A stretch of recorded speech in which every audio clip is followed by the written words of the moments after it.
extrait de Ma grand-mère m'a mordu, écrit par Audrey. Premier chapitre. Le plus grand respect est dû à l'enfant. Le mois dernier, ma grand-mère m'a mordu. Ce n'est pas un mensonge.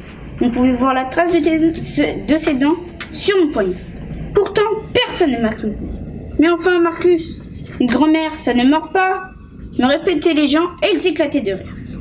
Le jour où ma mère mordra quelqu'un, les poules auront des dents, me dit mon père, le lendemain de l'incident.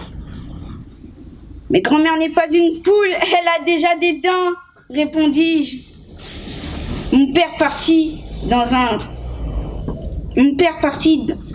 un fou rire tel qu'il était impossible de lui reparler de mon problème. Dès que j'essayais de lui dire que grand-mère m'avait bel et bien mordu, il rétorquait en riant « Mais grand-mère n'est pas une poule !» Je finis par pleurer. Je pleurais souvent depuis que maman n'habitait plus avec nous. Un papa devrait toujours comprendre son fils, murmurai-je en sanglotant. Des larmes tièdes glissaient sur mes joues. Je les recueillis sur le bout de ma langue. À force d'accumuler les petits chagrins, j'avais appris à aimer le goût de ma tristesse. Papa me prit sur ses genoux et observa consciencieusement mon poignet.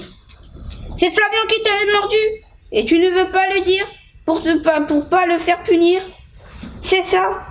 Mon père passait son temps à refaire mon histoire à sa façon, sans jamais écouter.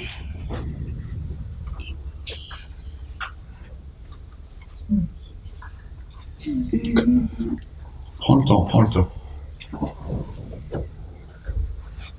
Sans jamais tenir compte de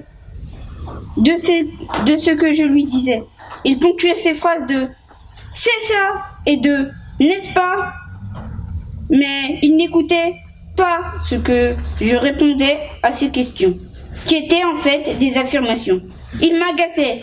Comme je continuais à pleurer, il tenta de s'intéresser un peu plus à ma version des faits.